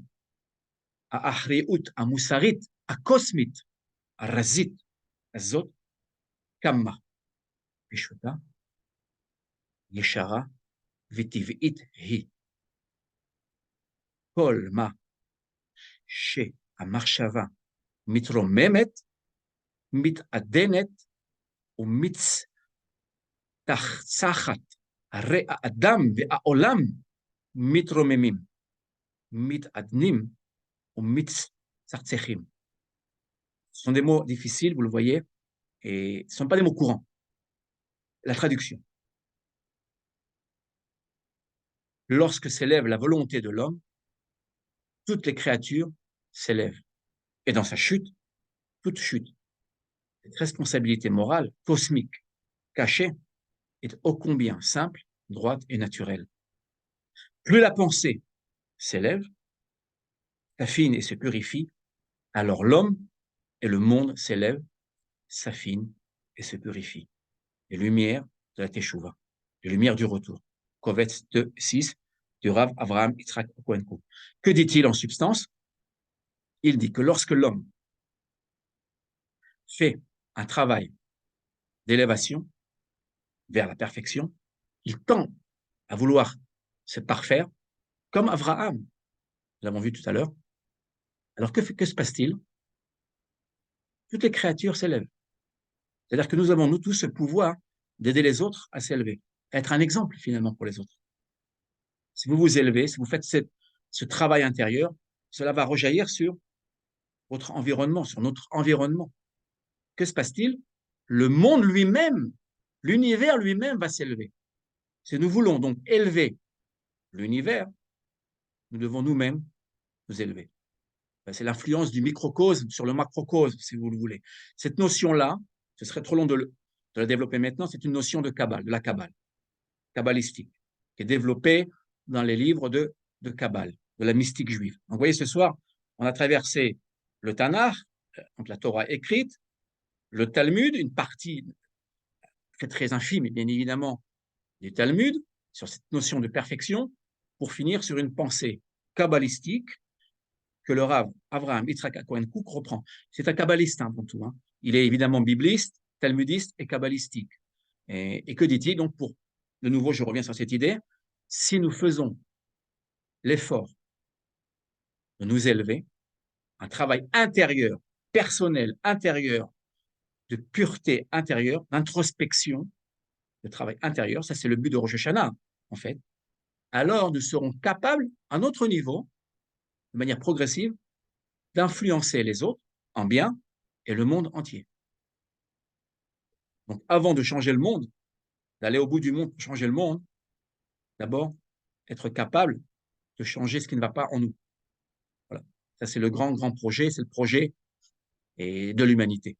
Si chacun d'entre nous avait un tant soit peu cette volonté de se modifier, de s'améliorer, alors le monde, finalement, s'en trouverait amélioré. Pour finir, une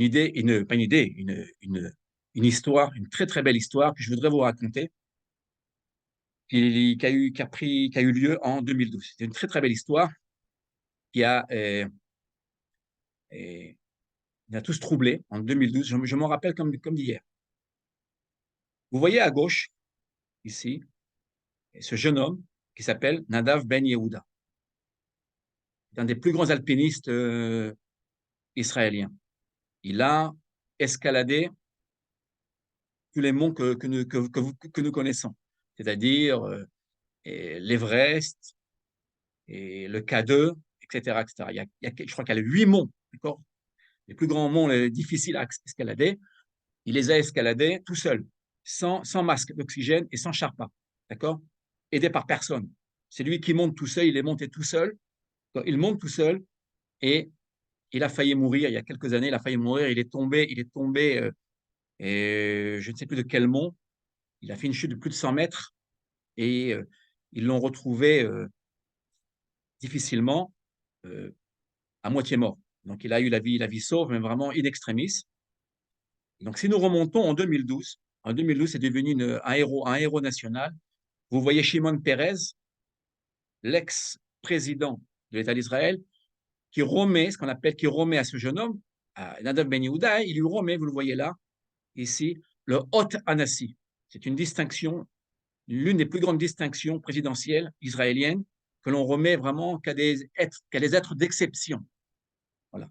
Pour leur initiative, leur entreprise, leur amour du prochain, leur bienveillance, etc. Qu'a-t-il fait? Regardez bien l'image de droite. L'image de droite. Il est à côté d'un autre alpiniste, vous le voyez ici, qui s'appelle Eidan Ilmak. C'est un alpiniste turc.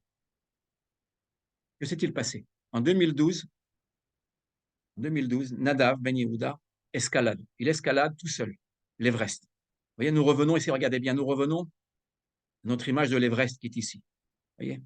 Voilà notre ami, Nadav Ben Yehuda, il est là, à gauche. Il va pour escalader, il monte pour escalader l'Everest. L'Everest, c'est plus de 8000 mètres. Hein. Là, nous le savons. Que se passe-t-il? Tenez-vous bien.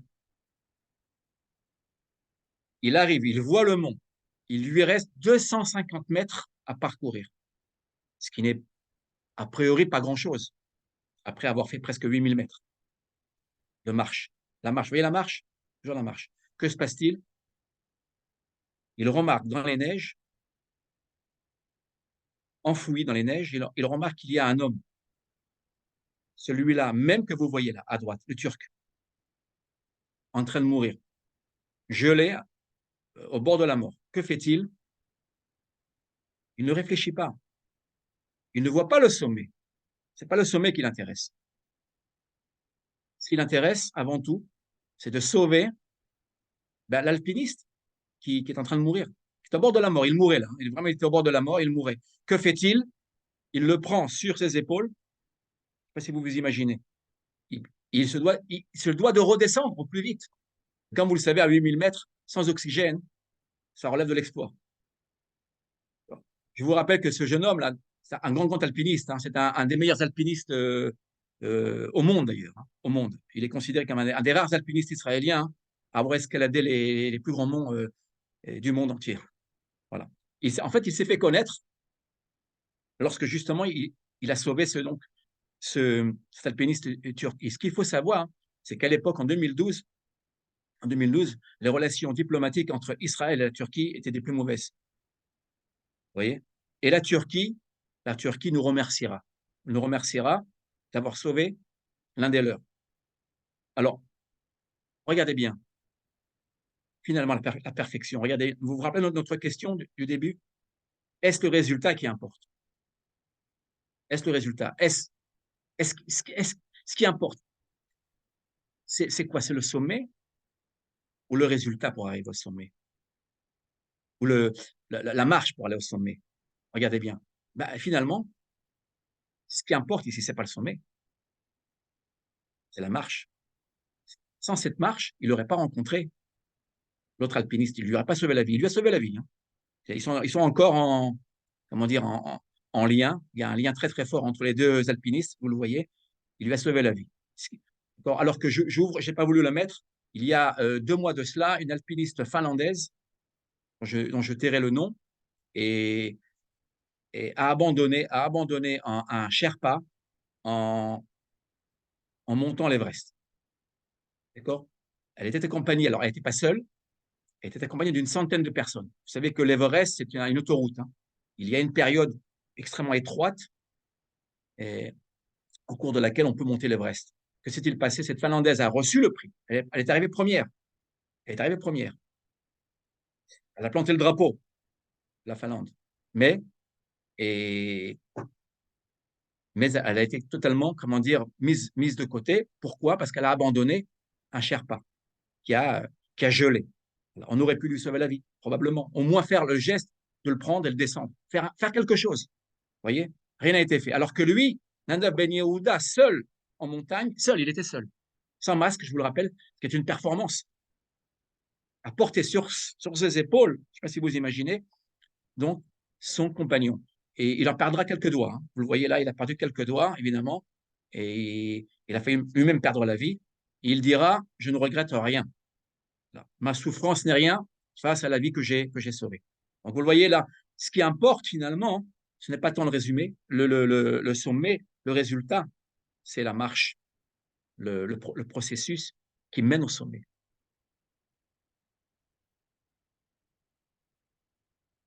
Je vous invite, j'en profite ce soir, évidemment, pour tous nos nouveaux qui sont ici ce soir avec nous, évidemment, je vous invite à rejoindre notre bête Midrash. Voilà, 2 cours par mois, nous avons 2 cours par mois, donc bienvenue. Je vous invite, si vous voulez plus de renseignements, je vous invite à prendre contact avec moi. Et puis, bien évidemment, je ne pouvais pas ne pas vous inviter aussi à acquérir le manuel des mots bibliques, le premier tome que nous avons écrit avec Myriam, mon épouse. Voilà. Donc, un manuel qui, selon moi, s'impose si l'on veut vraiment, vous voyez, progresser. Vous le voyez, c'est la marche qui importe, plus que le résultat. Le résultat est aussi important, j'en conviens. Je vous invite à l'acquérir. Beaucoup d'entre vous l'ont déjà acquis, ça je le sais. Donc, je vous en remercie aussi. Daraba, c'est l'occasion de vous remercier. Merci beaucoup. Daraba. Si vous avez des questions sur le manuel, n'hésitez pas à me le faire savoir. Je voudrais vous souhaiter, à la fin de notre étude, Shana Tova, une très très bonne année. Shana, vous voyez que le mot Shana veut dire 2 choses, le mot Shana. Shana veut dire répétition, c'est le cycle, c'est aussi la nouveauté, le renouvellement. Nous avons la faculté de nous renouveler dans la répétition. Shana Tova, donc beaucoup de bien, de réussite, de santé, de bien-être et le meilleur, que le meilleur soit avec vous. Voilà. Vous remarquez que mon fruit préféré, c'est le rimon, la grenade. Vous voyez, c'est le symbole de notre campus. Ici, vous le voyez, il y a beaucoup, beaucoup de graines. On dit que le rimon symbolise la connaissance. Il symbolise les mitzvot, les 613 mitzvot, qui sont les nôtres. Et il symbolise aussi l'association du din et du chesed, de la rigueur et de la bienveillance.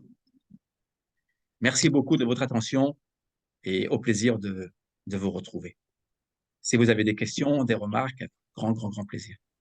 Aïe, justement, j'ai plein de remarques à faire. C'était merveilleux. Arigato gozaimasu, sensei. Vraiment sensei. Et alors, j'ai pris quelques petites notes parce que c'est dur de retrouver le fil. J'espère que j'arriverai à retrouver mon inspiration. Avec plaisir. De Noah, dès le départ, vous avez dit, et évidemment, tout à fait d'accord, n'est-ce pas? Il était parfait, il marchait avec l'Éternel. Alors moi, j'avais envie de mettre une mise en parallèle des deux paragraphes, n'importe quoi, des deux segments, d'accord? Et donc, ce qui nous donne, parce qu'il, comment j'ai marqué ça? Le point-virgule devient parce qu'il marchait avec l'Éternel, il était parfait, d'accord? Et à ce moment-là, ce qui nous amène, alors j'ai du mal à retrouver le fil, excusez-moi, parce que j'ai pris quelques notes à l'arrache. Oui. À ce qui nous fait, voilà, j'ai interprété le point-virgule comme un parce que. Du coup, avec Abraham, ça nous donne à la condition que tu marches avec moi, ou si tu marches avec moi, tu seras parfait, parce que tu dois être parfait, parce que tu dois marcher avec moi aussi. Et ce qui nous amène à nous dire qu'il y avait une quête de la part d'Abraham, certainement, et j'en suis certaine, pour la sagesse, la perfection, une telle quête, justement, que Dieu apparaît à Abraham en lui disant, ben voilà, si tu veux la perfection, ben, tu la trouveras avec moi, en moi, par moi, pour moi. Donc, si tu marches avec moi, tu seras parfait. Marche avec moi, sois parfait. Directement, instantanément, comme si Dieu déteignait, d'accord, comme les relations les unes avec les autres nous apprennent, il est imprégné de Dieu par sa présence, il peut devenir parfait et il le sera s'il le reste. Donc, Noé, il n'a pas perdu sa perfection parce qu'il a continué à marcher avec l'Éternel, puisque il est écrit quand même que les hommes avaient perdu la relation avec Dieu parce que certainement leur péché les détournait de l'Éternel, donc le mal prenait le dessus, ce qui les détournait de l'Éternel, ce qui n'était pas le cas de Noé, ce qui ne fut pas le cas d'Abraham. Donc ensuite, j'ai marqué un beau proverbe indien qui dit qu'on a deux loups en nous, le blanc et le noir, lequel triomphe? Ben, celui qu'on nourrit, n'est-ce pas? Les loups, c'est intéressant. Et on est également dans la Bible esclave de celui par lequel on est vaincu, donc le mal ou le bien. Donc Dieu ou malheureusement diable. Et alors, voilà, et donc là, j'ai à peu près marqué tout. Voilà, j'ai marqué tout ce que j'ai marqué. Alors, voilà, donc en gros, voilà. D'abord, merci pour tes J'ai commentaires, tes apprécié remarques. Alors, Oui, ce que je voudrais rajouter, c'est très bien, merci beaucoup, Nathalie. Ce que je voudrais rajouter, vous remarquez qu'il est marqué It alech lefanai pour Abraham et marche devant moi, marche devant ma face. Cela veut dire aussi que contrairement à Noach marchait avec l'Éternel. oui. Parce qu'il Prenons ne l'image connaissait là. pas l'Éternel encore, Abraham. Il était dans un milieu païen, ils avaient perdu Dieu Non, mais par leur péché. il a Mais par un il travail, cherchait la justement. perfection. C'est toute notre Il étude de ce cherchait la soir, Nathalie. perfection. Il l'a trouvé. Il a marché, il a tenté de le trouver. D'accord. Il le trouvera d'ailleurs, on le verra dans le texte, on le voit dans le texte. Il trouvera l'Éternel. Que se passe-t-il? Chez Noach, il marche avec l'Éternel, il s'exécute. Ce que l'Éternel lui dit de faire, ben, il le fait à la lettre. Alors que chez Abraham, si on s'en tient aux commentaires de nos sages, et même au texte d'ailleurs lui-même, c'est de la grammaire, hein. Et Italer les fanas, ça veut dire l'Éternel dit à Abraham, écoute, marche devant moi, ça veut dire devance-moi. C'est-à-dire, sois au-delà, va au-delà même de mes propres réflexions. C'est-à-dire, l'Éternel, si vous le voulez, c'est comme, prenons des parents. Voilà, prenons l'exemple des parents. D'accord? D'un père ou d'une mère. Quand l'enfant connaît ses parents, il arrive à la devancer. Il n'a pas besoin de leur demander quoi faire. Il les devance. Vous le voyez? Donc, il fait donc la volonté de ses parents sans leur demander. Alors que chez Noach, ce n'est pas ce qui se passe. Chez Noach attend de recevoir un ordre, une mitzvah, un ordre, pour l'accomplir. Il s'exécute. Si on ne lui dit pas, il ne le fait pas. Je vous rappelle que l'arche, il ne l'a pas construite toute seule. D'accord? C'est l'Éternel qui lui dit. Quand il sort de l'arche, il ne sort pas tout seul, Noir, alors que le déluge était déjà passé. C'est l'Éternel qui lui dit de sortir. Il lui dit, mais non, c'est bon, tu peux sortir. Chez Abraham, ça ne se passe pas comme ça. Abraham prend des décisions. Il prend des décisions. Et en cela, certains diront qu'il est rebelle, mais c'est ce que lui demande l'Éternel. Il lui demande d'être en marche. La marche est toujours liée à la rébellion, au sens même positif du terme. Faut le prendre au sens positif.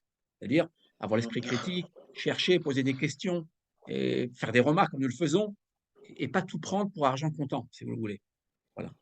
Parce que si on veut arriver à une perfection, une certaine perfection, je me corrige de nouveau, eh bien, on doit avoir l'esprit critique. On doit être rebelle aussi, quelque part. Vous comprenez? Voilà. Chaim, Oui, ouais, je peux compléter ce que tu viens de dire. C'est par rapport aussi à leur attribut. On a Abraham dans l'attribut des Chesed, une bonté illimitée. Et d'autre part, il y a Noach qui est juste. Il fait ce qui est juste, mais Abraham va au-delà par cet exactement. attribut. Tout à fait. Excellent commentaire de la part de Manhattan. C'est juste. Italer lefanaï, ça veut dire dépasse-moi. Je te demande, toi, de me dépasser. Italer lefanaï. Va au-delà de moi. D'accord? Alors, ça veut dire aussi autre chose. Regardez bien. Ça veut dire être dépassé. Regardez bien le texte, c'est l'hébreu, c'est la grammaire. Il y a deux commentaires qu'on peut faire. Ça veut dire italech lefana, ça veut dire dépasse-moi, marche au-devant de moi. Ou alors ça veut dire aussi marche devant moi, viens vers moi. C'est un vis-à-vis, vous le voyez? C'est-à-dire qu'il y a donc un dialogue qui va donc s'ouvrir entre Abraham et l'Éternel. Voilà. Il y a un face-à-face. Et ce face-à-face qui relève aussi un petit peu de la rébellion, si vous le voulez, la discussion entre Abraham et l'Éternel, ce qui n'est pas le cas avec Noir. C'est l'évolution. Aussi du courage, non? Ah, excuse-moi. Oui, Antonella, oui, Antonella. Ah, excusez-moi, je pensais aussi au courage parce que pour chercher, pour aller, pour commencer quelque chose, il faut aussi pas seulement la volonté, mais aussi le courage de se mettre en jeu. On a dit que le tzaddik, le juste, il va tomber, mais il va se révéler. Va recommencer. Donc, il va se relever, il va se reprendre. révéler. Exactement. Donc, il faut aussi du courage, de l'envie, de la force, mais aussi le désir de faire quelque chose de plus. C'est pas seulement un effort matériel, surtout spirituel. On doit avoir dedans le désir d'éprouver, de faire. Antonella, tu reviens à l'idée de volonté, le ratson, d'accord? Le ratson veut dire volonté, c'est la volonté. Alors, tous les êtres ont cette volonté. Il y a ceux qui arriveront à développer cette volonté. Vous savez que cette volonté, elle est liée à Rosh Hashanah. La volonté, c'est Rosh Hashanah, c'est Rosh, c'est la tête. Tout est là, Rosh Hashanah, la tête de l'année en hébreu. Tout est dans la tête. Si on arrive à faire un travail d'introspection, parce que c'est le travail du mois de Elul, on a tout le travail du mois de Elul. En fait, c'est un travail d'introspection sur soi-même. Qu'est-ce qu'on a fait de bien? Qu'est-ce qu'on a manqué? Qu'est-ce qu'on aurait dû faire? Qu'est-ce qu'on pourrait faire? Vous le voyez? Mais ça relève de la volonté. S'il n'y a pas de volonté, ben, il n'y a rien, en fait. Il est écrit, Dieu crée le vouloir et le faire. C'est juste. Alors le faire, on l'a vu tout à l'heure, c'est parfaire et c'est pour faire. D'accord? Pour parfaire, même, je dirais, pour parfaire. Ça, c'est le travail de l'homme. La perfection de l'humanité, elle passe par la volonté de l'homme. Voilà, ça, c'est le travail de l'homme. Ça, personne ne pourra le faire à notre place. Si on veut détruire, ben, on détruira. Si on veut construire, on construira. Ça dépend de notre volonté et même d'une personne. Une personne peut changer son environnement. Ça j'y crois personnellement et il y a des exemples. Il suffit de regarder autour de nous. Un autre commentaire, si vous avez un autre commentaire sur les textes que nous avons lus ce soir. Oui, Éric Blanc, je crois qu'Éric voulait prendre la parole. Éric Banque. Ton micro, Eric, ton micro, excuse-moi. Ouvre ton micro. Non, Eric, on t'entend pas, Eric. Ton micro. Ouvre ton micro. Ah, c'est bon là. C'est bon, tu Voilà. m'entends? Très, très bien. Ok. Après, on donnera la Euh, parole à Martine après. Oui. J'aime bien quand Hachem nous fait un clin d'œil, comme souvent à travers sa parole. Lorsque tu as parlé de cette menorah qui a été faite au début avec l'amande, après le bouton et ça termine par la fleur. Et tu as bien appuyé le fait que le plus important, c'est le commencement. Ça ne veut pas dire que la finalité n'est pas bonne, la perfection n'est pas bonne, mais ce qui est intéressant, c'est, tu me connais, j'ai cherché la racine du mot amande et j'ai trouvé que ça correspond exactement avec cet homme, cet alpiniste qui a atteint le sommet. Il était assidu et appliqué. Exact. Parce que la racine, c'est Shin, Kouf, Dalet. C'est ça? Exact. Je me suis pas trompé? Excellent, excellent. Je te coupe, excuse-moi, c'est excellent. Vous voyez ce que vient de faire notre ami Eric, il revient à la racine. Vous voyez? Et le mot roche, c'est-à-dire nous rappelle le mot racine aussi. Le roche, c'est revenir à la racine des choses, en amont. Et le mot shaked, on veut dire assidu, appliqué. C'est excellent. D'ailleurs, un étudiant qui s'applique, on l'appelle shakdan. Shakdan veut dire un étudiant ou une personne d'ailleurs qui s'applique à une chose. Et shaked a une autre signification qui veut dire, Eric, je te renvoie le… Ah, je sais pas, j'ai fermé ma page. Précipitation. Précipitation. Merci beaucoup. D'accord, se précipiter. Parce que c'est le premier arbre à fleurir en terre d'Israël. Voilà, c'est la raison. Donc, il porte le nom, c'est l'arbre de la précipitation, l'arbre de la hâte, si vous voulez. Les premières fleurs, et, comment dire, qui apparaissent en Israël sont les fleurs de l'amandier. Voilà, avant tous les autres arbres. Voilà, donc attention. Alors, si je puis dire, il y a l'assiduité et la précipitation.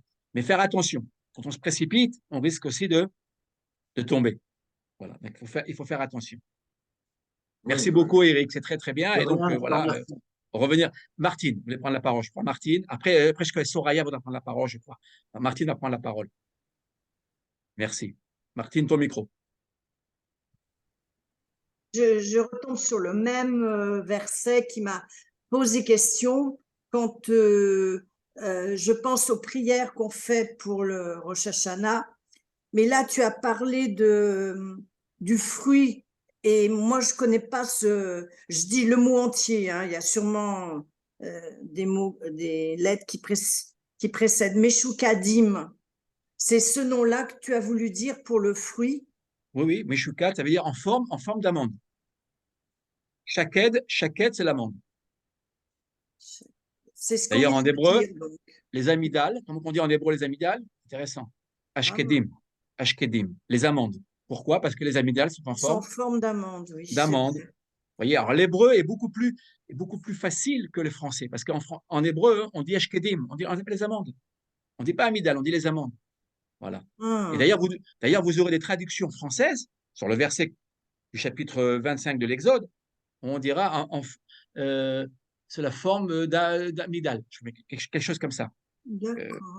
Vous trouverez, d'accord? Voilà. Mais moi, j'ai préféré traduire en forme d'amande, c'était beaucoup plus… Alors, mon problème, c'est dans les prières, on donne le nom péri. Oui. Et là, en fait, on ne parle que de l'amande. Mais quand même, par rapport à l'explication, le fruit, bouton et fleur, pratiquement en même temps, ça pose… Enfin, pour moi, j'ai compris, mais je suis restée un peu sur ma faim. Voilà. Alors, je réexplique. En règle générale, dans le monde de la nature, parce que moi-même, je viens de l'âge, je m'occupe des arbres, je me suis occupé des arbres pendant, comme vous le savez. Dans le monde de la nature, ça vous le savez très bien aussi bien que moi, et particulièrement que les arbres fruitiers. En règle générale, il y a quelques exceptions, c'est vrai. En règle générale, il y a d'abord le bouton qui apparaît. Ensuite, après le bouton, il y a la fleur. Le bouton, c'est quoi? C'est une fleur, en fait, en formation. Et après la fleur, elle ne meurt pas, en fait. Elle disparaît, elle se transforme. Il y a une transformation, une métamorphose, je cherchais le terme, qui donne le fruit, ce qu'on appelle le fruit. Qui donne la nourriture, justement, nécessaire. Absolument. D'ailleurs, si vous prenez, en général, si vous prenez même, si vous prenez, vous avez, regardez bien, je vais vous montrer quelque chose. Si vous prenez, on va prendre, regardez bien là.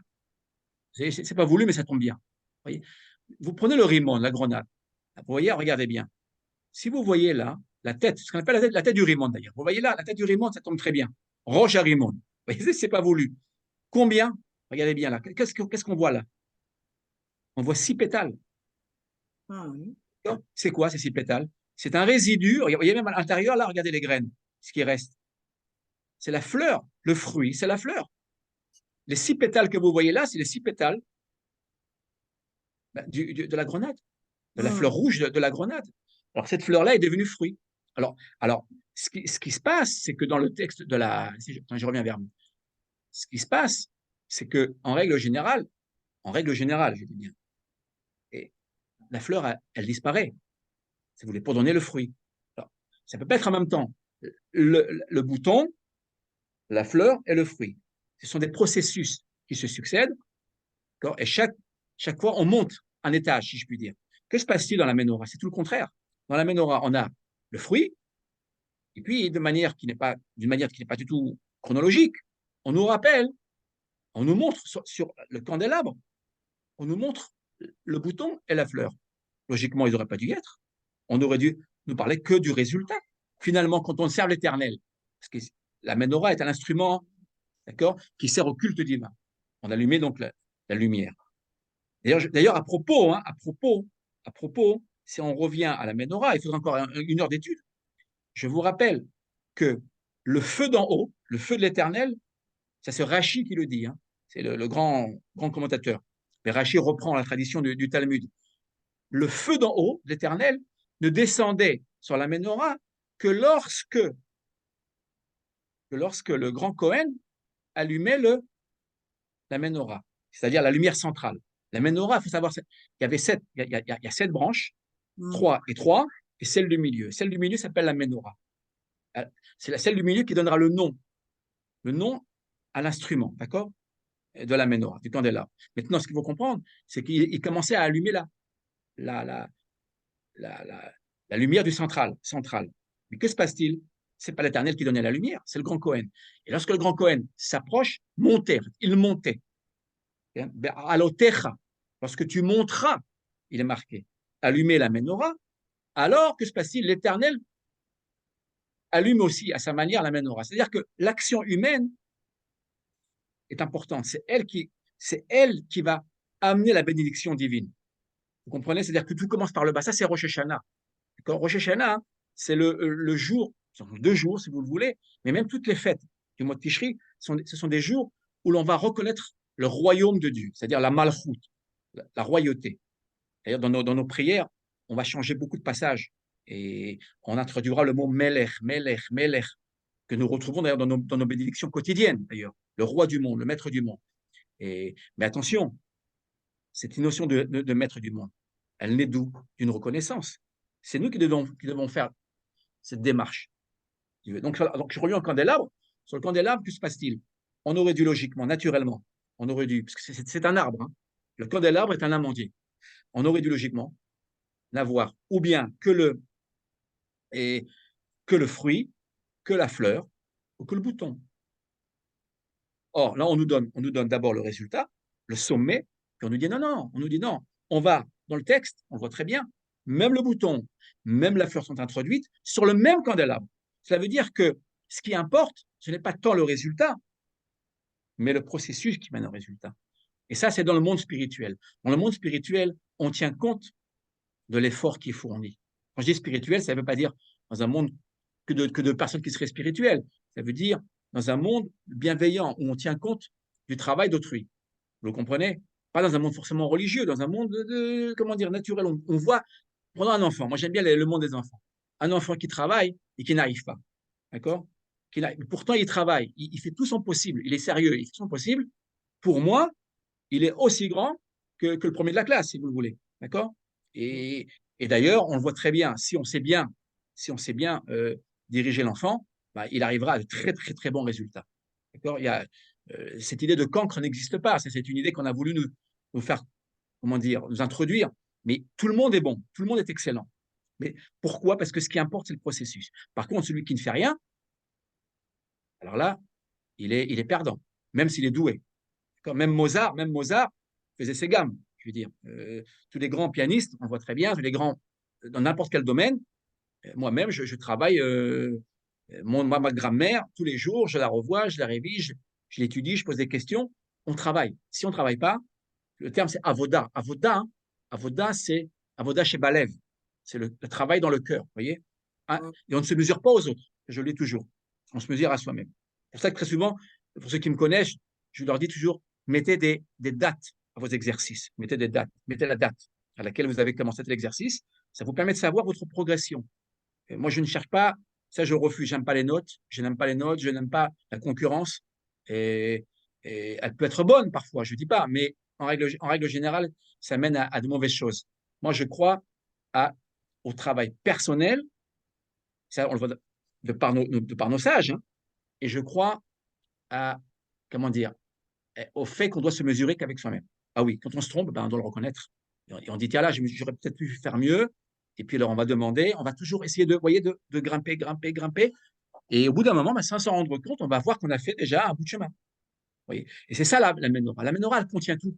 Elle contient le résultat et le travail. Et le travail qui est en chemin.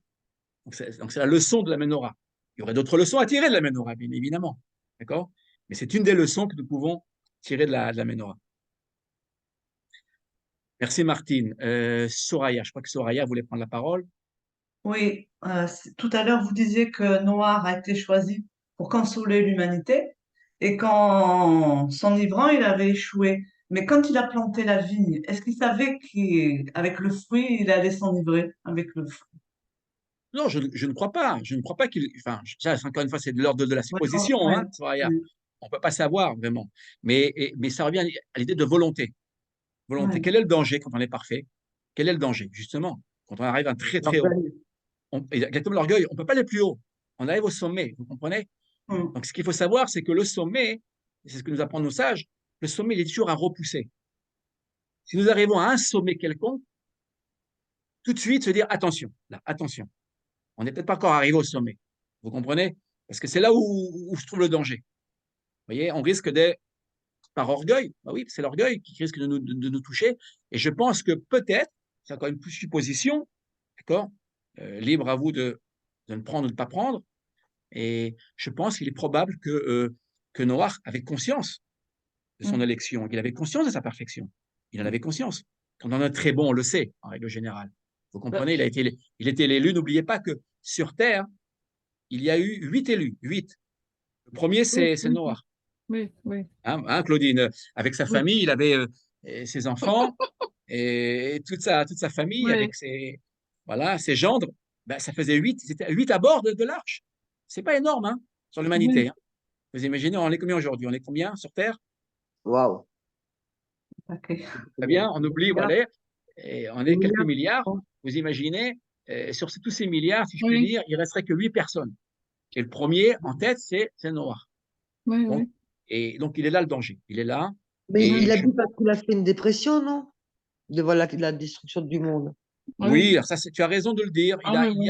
Il y a cette idée-là et Moi, très bon commentaire. Et Moi, il y a eu j'ai pensé justement que s'il avait bu du vin, c'est parce que vraiment, il s'est trouvé tout seul, presque tout Non, seul. mais c'est bien Oui, ce que vous dites parce que vous êtes indulgent. Vous êtes indulgent envers. Non, c'est bien. Indulgent Bah, oui. Bah, à l'égard de Noah. On dit que lorsque, justement, il a vu le monde détruit autour de lui, vous oui. imaginez, c'est comme Oui, une bombe ça- atomique hein, qui a Ça détruit fait oui, choc, la hein. planète. Il regarde le monde et il se met à pleurer. C'est ça, en fait. C'est ce que dit le Midrash.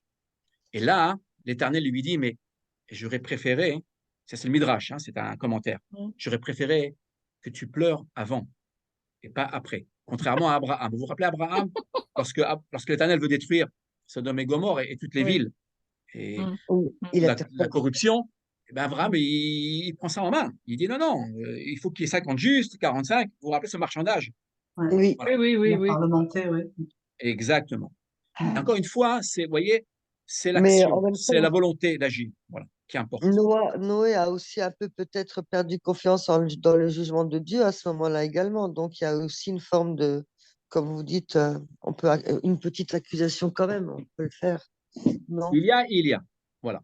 Moi, je ne me permettrai pas de juger non plus parce que, On ne juge pas, on comme, réfléchit. comme on dit, il faut marcher dans les chaussures de quelqu'un avant d'avoir une Exactement, on forme ne de juge pas, jugement, hein. on essaie de réfléchir pour tirer un Oui, enseignement pour nous-mêmes aujourd'hui. oui, oui, Donc, oui. quelle est l'idée? Si je reviens à l'idée de perfection, parce que c'est notre En tout cas, ça lui a paru. idée de ce soir, il faut donc savoir une chose, le travail, toujours le travail, et savoir que même lorsqu'on a obtenu des résultats, ce sont des résultats partiels. D'accord? Ce n'est jamais le bout du chemin. Donc, le Oui, oui. travail est toujours un travail qui nous attend et il y a donc jamais de perfection, il n'y a pas de perfection. La perfection, si vous le voulez, elle est dans le travail, quelque part. Quelqu'un qui travaille beaucoup, qui cherche, et alors c'est quelqu'un qui n'est pas parfait, loin de là, mais qui tend à la perfection. C'est déjà quelque chose. C'est ça le but. Dans tous les domaines, hein, quels qu'ils soient. Hein. Mm.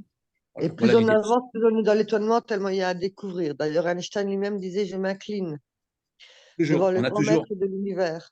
exactement. Et si on a obtenu des échecs, ne pas désespérer. Si on tombe, ne pas désespérer. Savoir qu'il y a toujours un moyen de remonter. Voilà. Merci. S'il n'y a pas d'autres questions, je voudrais vous remercier pour cette étude de ce soir, vos commentaires, vos questions. Vakasha, pardon. Merci beaucoup, Martine. merci à vous. Martine, oui.